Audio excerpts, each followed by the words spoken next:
Hello बच्चों। तो आज के लेक्चर में हम लोग डिस्कस करने वाले हैं नस्ट इक्वेशन और उसके बाद डिस्कस करेंगे गिब्स फ्री एनर्जी और बच्चों उसके बाद डिस्कस करेंगे इक्विलिब्रियम कांस्टेंट। तो आज इन तीनों पर हम फोकस करेंगे, किस तरह से इनके फॉर्मूले हम डिराइव करते हैं। और बच्चों ये तीनों काफ़ी इंपॉर्टेंट है क्योंकि पिछले साल के नीट और जेडब्ल्यू में इनसे काफ़ी सारे क्वेश्चन पूछे गए। तो चलिए बच्चों शुरू करते हैं। सबसे पहले आप हेडिंग लगाएंगे नस्ट इक्वेशन, ठीक है। अच्छा, सबसे पहला सवाल ये पैदा होता है कि नस्ट इक्वेशन की हमें जरूरत क्यों पड़ती है, ठीक है। तो बच्चों जैसा आपने पढ़ा होगा कि हम लोग जब इलेक्ट्रोड पोटेंशियल और सेल पोटेंशियल की बात करते हैं तो उसमें एक चीज निकल के आती है, स्टैंडर्ड इलेक्ट्रोड पोटेंशियल और स्टैंडर्ड सेल पोटेंशियल, है ना।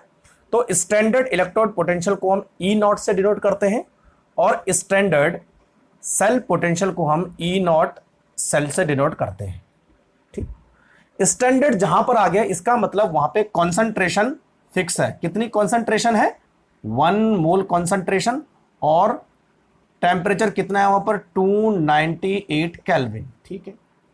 तो ये हमारे पास कॉन्सेंट्रेशन और टेम्परेचर को फिक्स करने पर स्टैंडर्ड सेल पोटेंशियल और स्टैंडर्ड इलेक्ट्रोड पोटेंशियल आता है। अच्छा, जो स्टैंडर्ड इलेक्ट्रोड पोटेंशियल है वो इलेक्ट्रोकेमिकल सीरीज में आपको दे रखे हैं, वो फिक्स होता है। लेकिन बच्चों अगर आप किसी सेल का पोटेंशियल या किसी इलेक्ट्रोड का पोटेंशियल किसी भी कॉन्सेंट्रेशन पर और किसी भी टेम्परेचर पर निकालना चाहे तब कैसे निकालोगे? तो तब आपको जरूरत पड़ेगी नस्ट इक्वेशन की।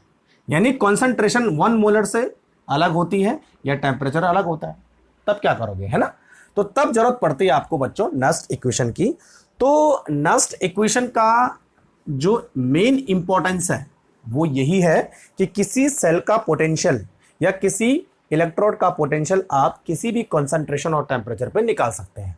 तो सिंपल सी बात है, नस्ट इक्वेशन का मेन यूज क्या है? टू कैलकुलेट सेल पोटेंशियल और electrode potential at any concentration, बहुत इंपॉर्टेंट है, एंड टेम्परेचर। किसी भी कॉन्सेंट्रेशन और किसी भी टेम्परेचर पर आप निकाल सकते हैं। सेल पोटेंशियल को हम कैसे डिनोट करते हैं? E cell. और इलेक्ट्रोड पोटेंशियल को हम कैसे डिनोट करते हैं? ई। मैंने इसके ऊपर नॉट नहीं लगा रखा, ठीक है। नॉट का मतलब स्टैंडर्ड हो जाता है। अब बच्चों सपोज मान लीजिए मैं किसी एक मेटल को रिड्यूस करके एक इक्वेशन लिखता हूं। जैसे देखो Mn+ और ये n इलेक्ट्रॉन एक्सेप्ट कर रहा है और कन्वर्ट हो रहा है मेटल में। तो जितने भी इलेक्ट्रोकेमिकल सीरीज में सारे के सारे मेटल इस तरह से रिड्यूस हो रहे हैं। तो अब कोई मेटल जब इलेक्ट्रॉन को एक्सेप्ट करता है तो उसके लिए नस्ट इक्वेशन क्या होगी? देखो, तो यहां पर आता है बच्चों E = यानी इस मेटल का हम इलेक्ट्रोड पोटेंशियल निकाल रहे हैं, ठीक है। तो ये मेटल इस तरह से रिड्यूस हो रहा है, तो इसका इलेक्ट्रोड पोटेंशियल कैसे निकालेंगे? E = E0 माइनस RT/NF, ध्यान से देना है, RT/NF इनवर्स लॉग, ठीक। और यहां पे बच्चों हम लिखेंगे मेटल की कॉन्सेंट्रेशन बाई मेटल के आयन की कॉन्सेंट्रेशन। तो M/Mn+,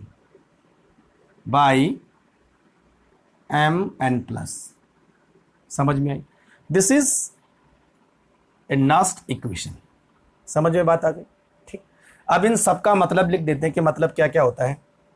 अब देखो, ये जो हमारे पास E है, E का मतलब होता है इलेक्ट्रोड पोटेंशियल। E0 का मतलब होता है electrode potential at fix temperature and concentration. तो हम इसको लिखेंगे स्टैंडर्ड इलेक्ट्रोड पोटेंशियल। ये आपको दिया होगा बच्चों, है ना। अच्छा, R का मतलब होता है गैस कांस्टेंट, ठीक। जिसकी वैल्यू होती है 8.314 जूल पर केल्विन पर मोल। ठीक है। अच्छा, टी क्या है बच्चों? टेम्परेचर है। टेम्परेचर किसमें? केल्विन में। ठीक है। एन क्या है? देखो एन, एन का मतलब होता है इस रिएक्शन में कितने इलेक्ट्रॉन का एक्सचेंज हो रहा है। तो नंबर ऑफ इलेक्ट्रॉन्स इन्वॉल्व या एक्सचेंज,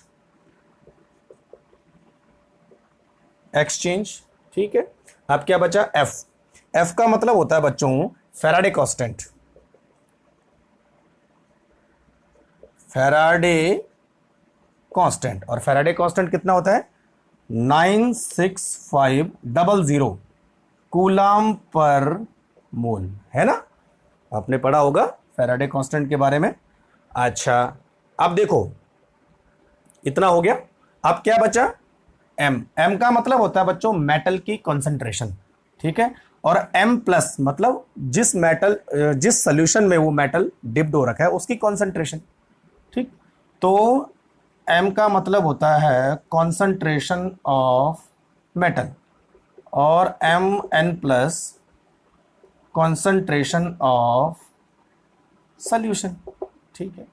एक चीज आपको ध्यान रखनी है बच्चों, जब कोई मेटल अपनी प्योर फॉर्म में होता है या कोई गैस अपनी प्योर फॉर्म में होती है, तो हमेशा जो मेटल की कॉन्सेंट्रेशन होती है वो क्या होती है? यूनिटी, यानी 1 होती है। ठीक है। तो मैं यहां पर लिखूंगा इसको 1, ऑलवेज 1। तो मेटल की जगह में हम क्या लिखेंगे? हमेशा 1। तो ये है बच्चों हमारे पास एक नस्ट इक्वेशन, लेकिन इसको कैलकुलेट करने में काफी मुश्किल हो जाती है। तो अब हम इनवर्स लॉग को क्या करेंगे? लॉग में कन्वर्ट करेंगे। फिर इस इक्वेशन को मैं और सिंप्लीफाई करके आपको बताता हूं कि आपको याद क्या रखना है। ठीक है। तो अब मैं नेक्स्ट क्या करूंगा? एम की जगह में मैं 1 रखूंगा, और ये कॉन्सेंट्रेशन जो दी होगी वो वहां पे दी होगी। और बच्चों इनवर्स लॉग को हम चेंज करेंगे अब लॉग में। इतना नोट करो पहले फटाफट, किस चीज का मतलब क्या होता है। तो इसमें मोस्ट ऑफ कांस्टेंट आपको देखने को मिलेंगे। समझ में आई बात? अब देखो इधर ही चेंज करते हैं इसको, है ना? इसको मैं हटा, इसको हाँ, इसको रहने दो।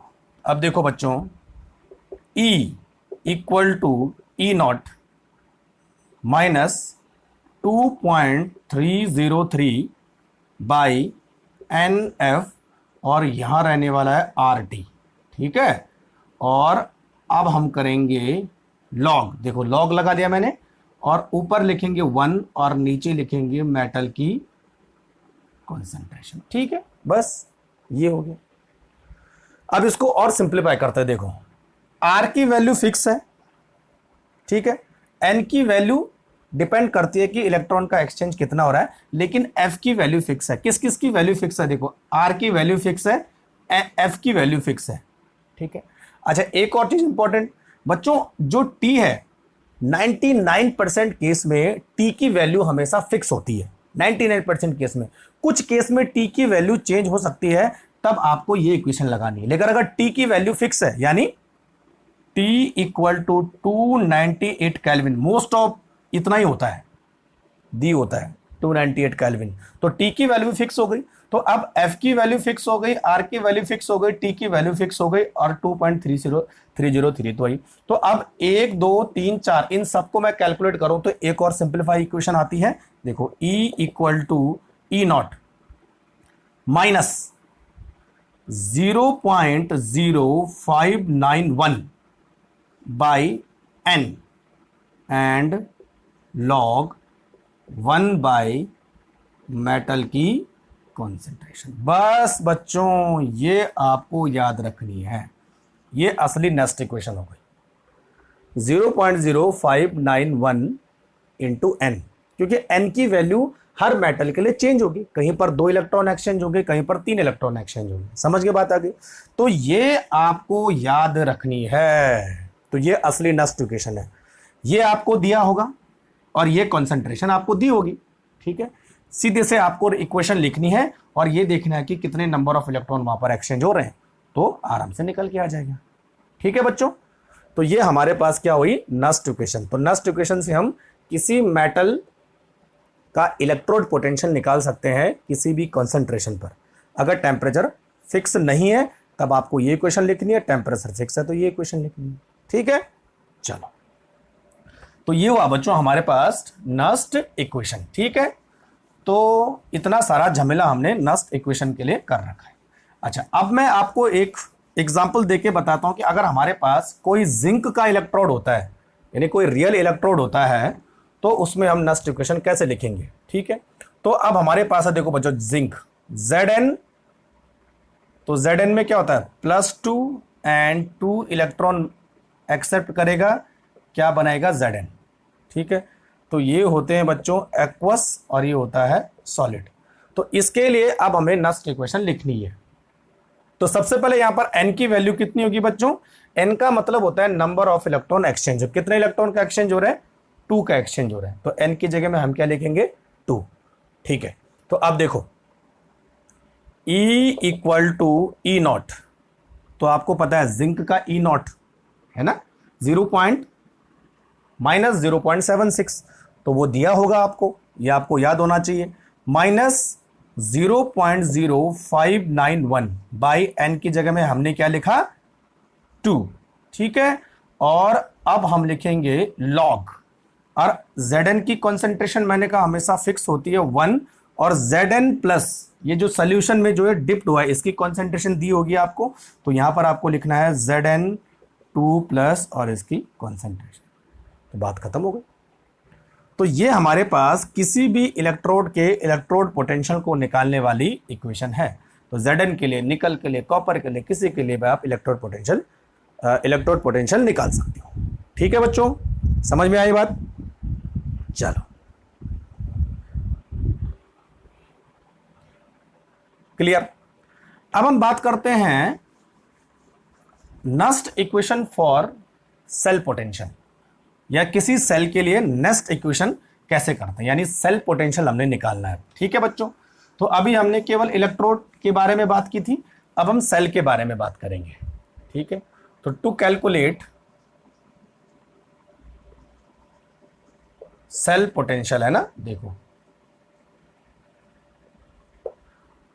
अच्छा सेल में क्या होता है, देखो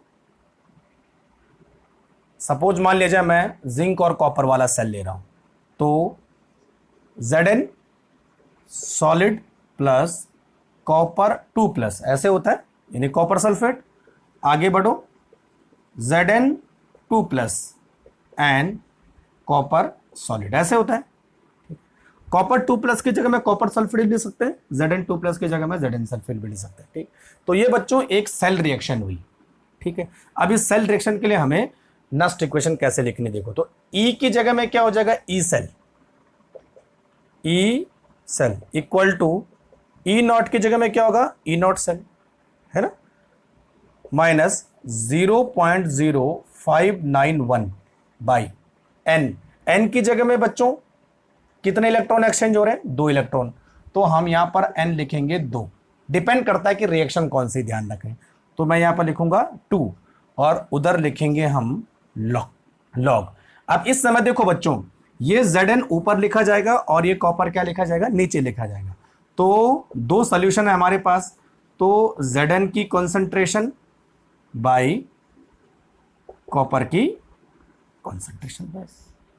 इलेक्ट्रोड के केस में तो ऊपर हमेशा एक होगा क्योंकि सॉल्यूशन एक ही है, लेकिन बच्चों सेल के केस में 2 सॉल्यूशन है, तो दोनों की कॉन्सेंट्रेशन को हमें लिखना है विद लॉग के साथ।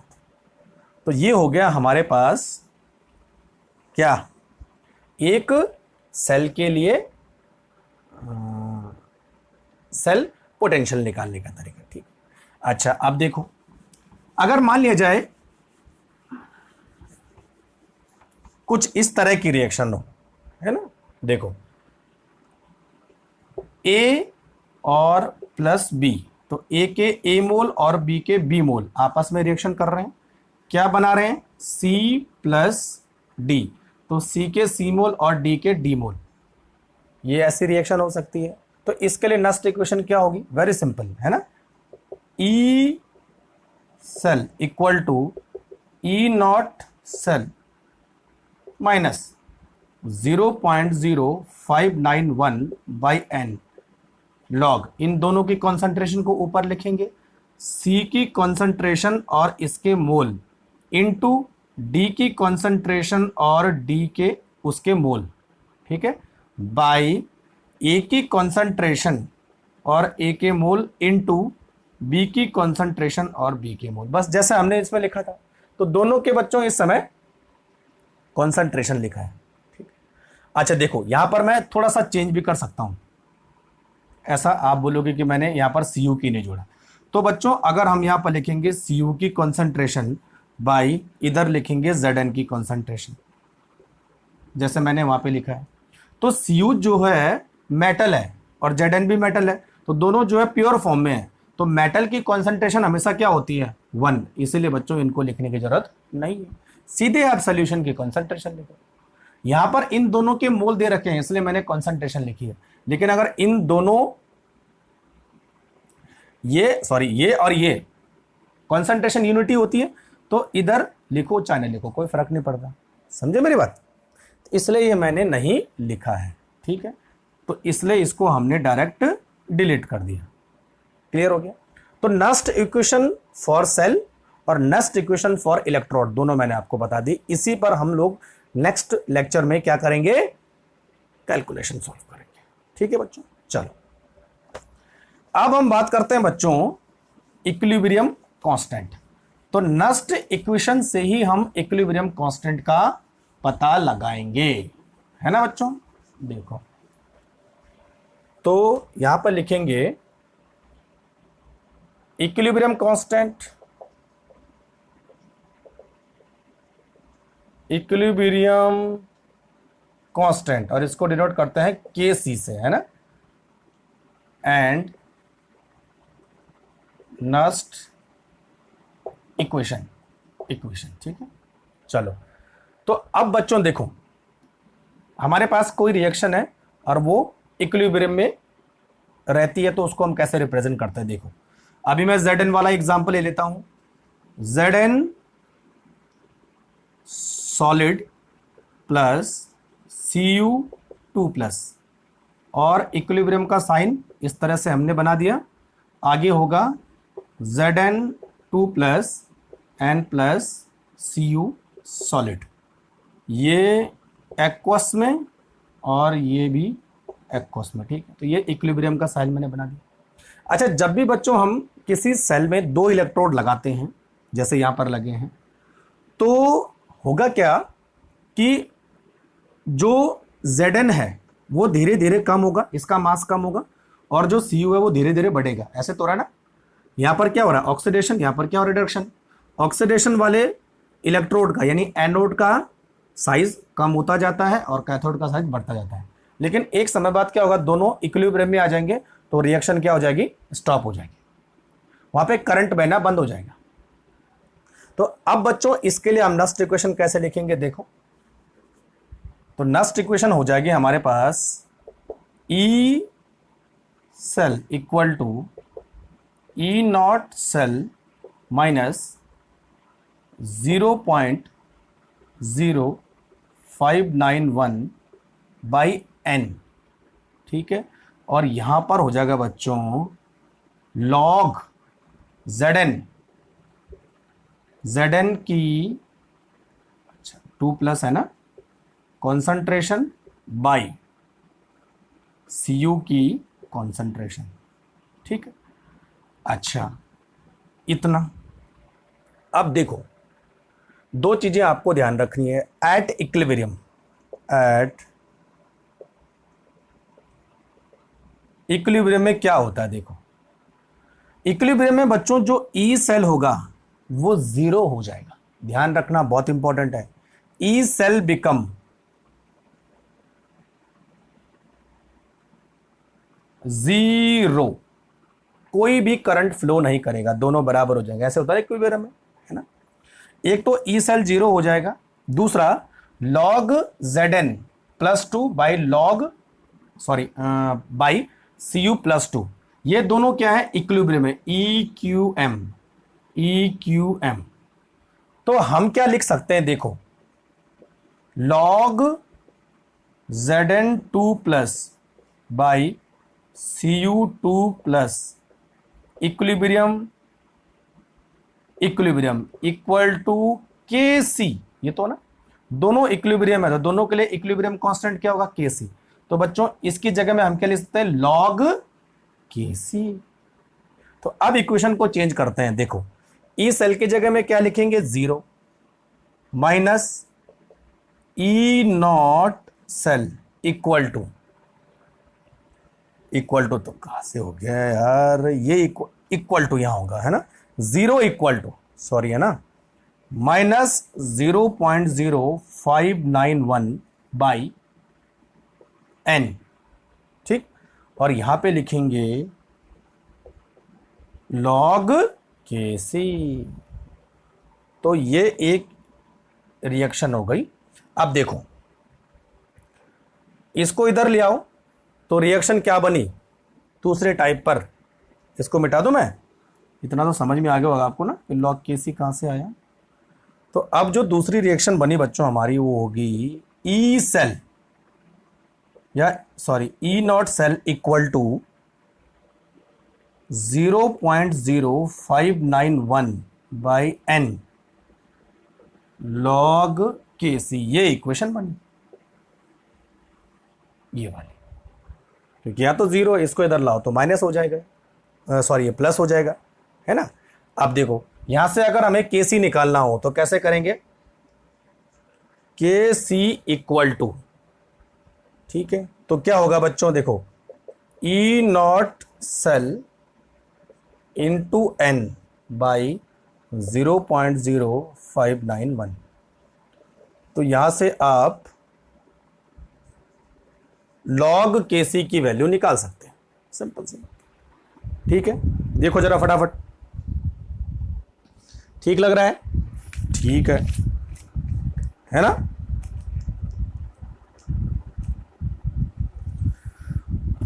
तो नस्ट इक्वेशन की मदद से हम क्या कर सकते हैं, इक्विलिब्रियम कांस्टेंट भी निकाल सकते हैं। ठीक है, तो आपको जो बच्चों ई सेल मालूम करना होता है, बस ई नॉट सेल मालूम करना होता है, एन मालूम करना होता है, एन का मतलब नंबर ऑफ इलेक्ट्रॉन कितने एक्सचेंज है। तो आराम से आप जो है यहाँ पर इक्विलिब्रियम कांस्टेंट निकाल सकते हो उस सेल का। ठीक है, समझ में बात आ गई, कुछ नहीं करना बस। तो एक ये इक्वेशन याद रखनी है अगर आपको log Kc निकालना है, और अगर आपको ई नॉट सेल निकालना है तो ये इक्वेशन याद रखनी है। ठीक है, हो गया, मिटा दूं। चलो अब बच्चों हम बात करते हैं, इक्विलिब्रियम कांस्टेंट भी हो गया, नस्ट इक्वेशन भी हो गई, देन लास्ट हमारे पास है गिब्स फ्री एनर्जी। तो बच्चों इससे बहुत सारे क्वेश्चन आते हैं ना, अगर कहीं कंफ्यूजन हो तो आप मुझे पूछ सकते हैं। ठीक है, चलो अब देखते हैं हम Gibbs free energy.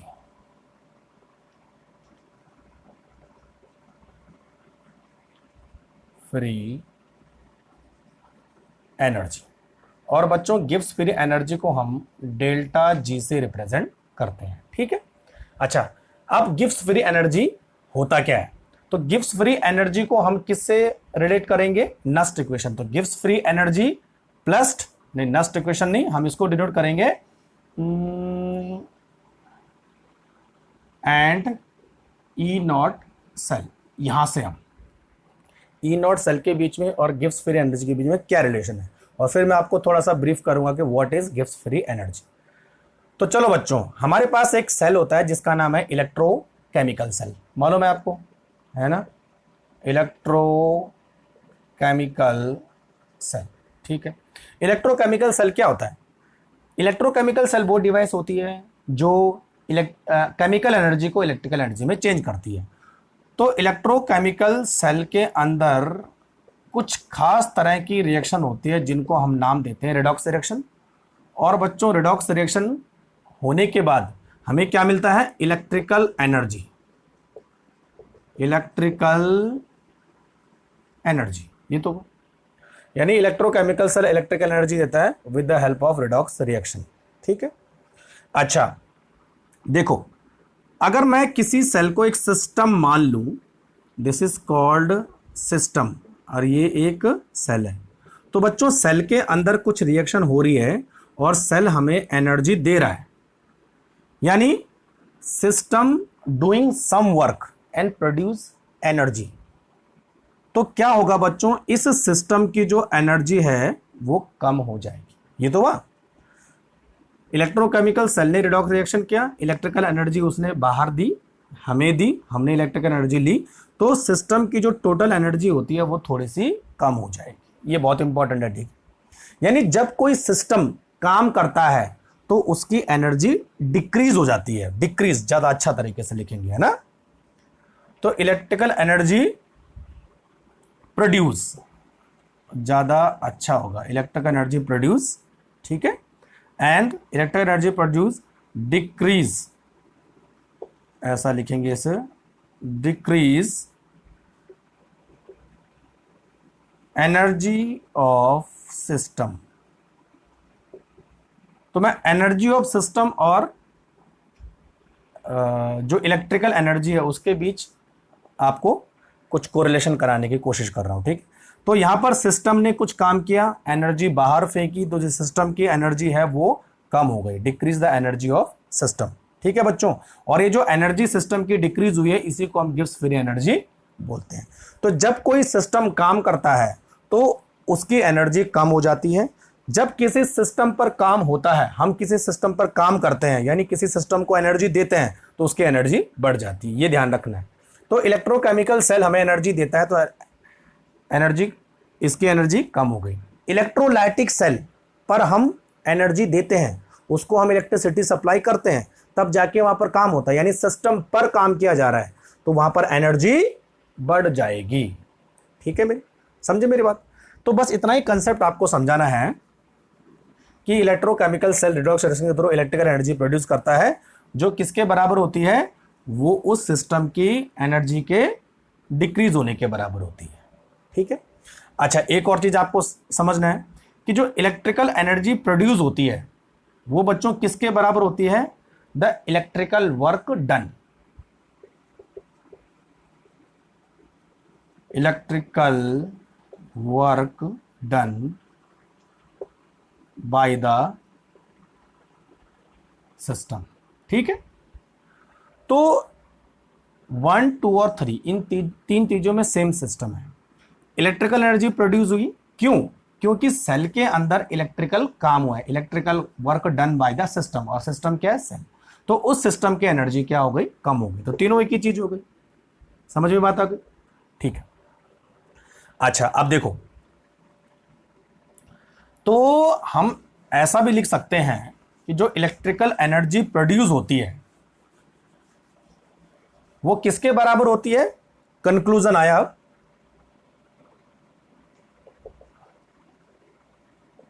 Electrical work done, ये किसके बराबर होता है, डिक्रीज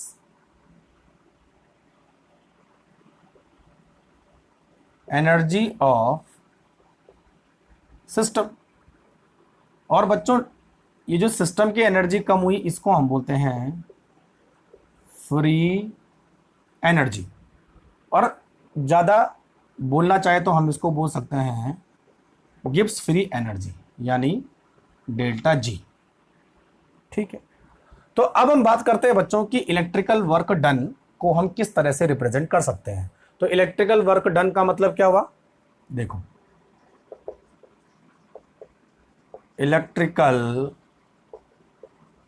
वर्क डन बराबर इलेक्ट्रिसिटी प्रोड्यूस, कितनी इलेक्ट्रिसिटी प्रोड्यूस हुए, तो quantity of electricity produce into EMF of cell. ये देखो बहुत इंपॉर्टेंट है, उसने कितना काम किया है वो किसके बराबर होता है कि कितनी इलेक्ट्रिसिटी प्रोड्यूस हुई है इनटू उस सेल का EMF कितना है, ठीक है बच्चों। अब हम बात करेंगे कि क्वांटिटी ऑफ इलेक्ट्रिसिटी प्रोड्यूस कैसे निकालेंगे। देखो, तो अब आपने फैराडे लॉ पढ़ा होगा, तो यहां पर एक फैराडे लॉ के अकॉर्डिंग क्या होता है, अगर बच्चों 1 मोल इलेक्ट्रॉन ट्रांसफर होता है इन ए सिस्टम, सेल में अगर 1 मोर इलेक्ट्रॉन यहां से वहां ट्रांसफर होता है तो उसमें जो इलेक्ट्रिसिटी प्रोड्यूस होगी उसकी क्वांटिटी कितनी होगी? 1 फैराडे। और बच्चों 1 फैराडे की वैल्यू कितनी होती है? 96500 कूलाम पर मोल। तो अगर मान लीजिए कि n मोल इलेक्ट्रॉन ट्रांसफर होते हैं तो इसका मतलब कितनी इलेक्ट्रिसिटी प्रोड्यूस हुई है? n Faraday. तो हम इसको लिख सकते हैं NF। तो अब बच्चों हमारा जो इलेक्ट्रिकल वर्क डन हुआ वो n मोल इलेक्ट्रॉन के लिए कितना हुआ? n फैराडे इंटू सेल का EMF। तो लिख सकते हैं, देखो electrical work done equal to n Faraday into E cell, क्योंकि EMF कैसे नापेंगे हम, समझे मेरी बात। और जो बच्चों इलेक्ट्रिकल वर्क डन है वो किसके बराबर है? डिक्रीज इन फ्री एनर्जी, यानी गिव्स फ्री एनर्जी के बराबर है। ठीक है, तो यहां पर एक नई इक्वेशन आती है, देखो सामने अब, minus delta G equal to electrical work done, और वो किसके बराबर होता है? NF into equal to NF into E cell. बस जी, ये इक्वेशन याद रखनी। तो देखो ई सेल और गिव्स फ्री एनर्जी के बीच ये रिलेशन होता है। अच्छा, इस माइनस को हम उधर ले जाएंगे तो कैसे लिखेगा? Delta G equal to minus NF into E cell, ये किए हैं।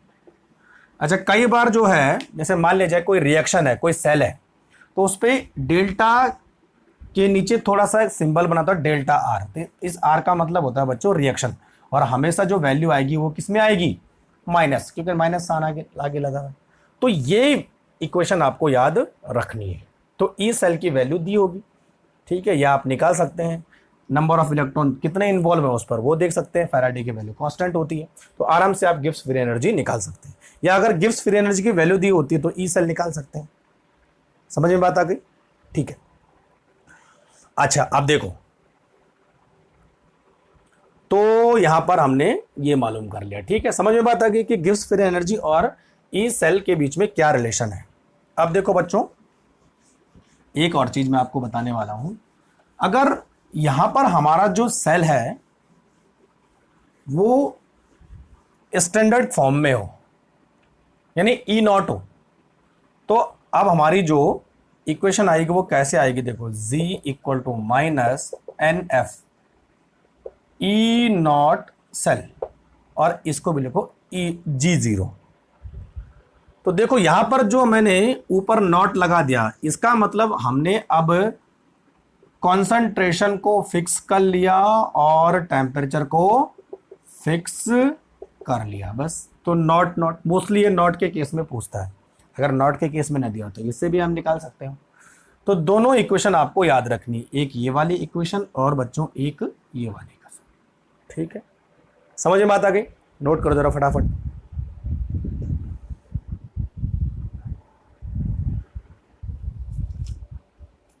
ठीक है,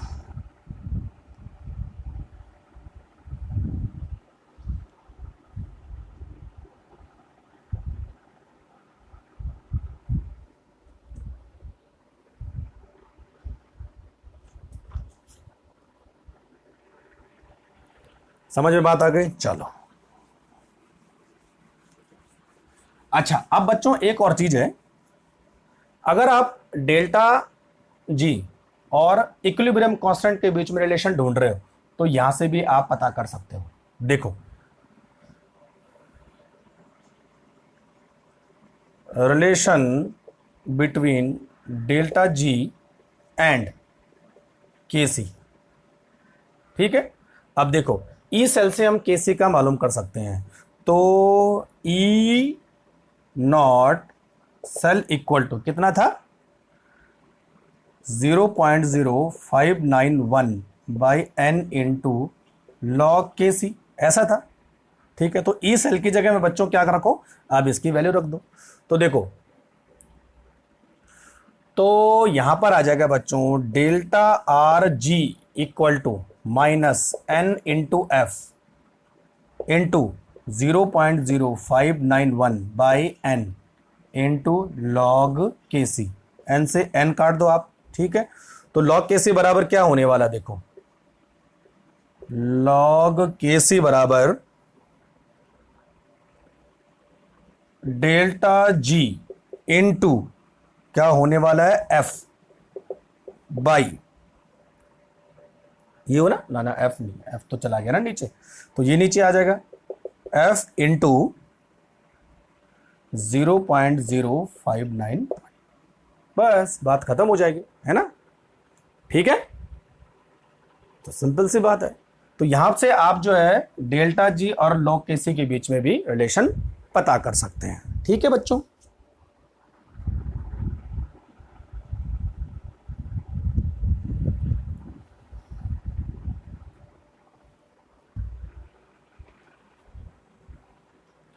एक और इक्वेशन है यहां पर, delta G equal to minus 2.303 RT और आता है बच्चों लॉग के सी। यानी अगर टेम्परेचर फिक्स ना हो तो आप इस इक्वेशन का यूज कर सकते हैं, लेकिन अगर टेम्परेचर फिक्स दे रखा हो तो आप इस इक्वेशन का यूज कर सकते हैं। तो ये और ये दोनों इक्वेशन आपको जो है डेल्टा जी को निकालने में मदद करेगी, लॉग के सी को निकालने में मदद करेगी। ठीक है, ठीक है बच्चों, तो चलो ये था हमारे पास। देखो, ये सारी चीजें आपको ध्यान में रखनी है। गिब्स फ्री एनर्जी की इक्वेशन आपको याद रखनी है, इक्विलिब्रियम कांस्टेंट कैसे निकालते हैं वो याद रखना है, ये ई सेल कैसे निकालते हैं बच्चों वो याद रखना है। ठीक है, नस्ट इक्वेशन सेल के लिए और नेस्ट इक्वेशन इलेक्ट्रोड के लिए कैसे निकालते हैं वो आपको याद रखना है। तो इन सब पर अब मैं आपको क्या करूंगा, न्यूमेरिकल सॉल्व कराऊंगा। तो पिछले सालों में बहुत सारे न्यूमेरिकल इससे आ रखे हैं। चलो, तब तक के लिए थैंक यू वेरी मच।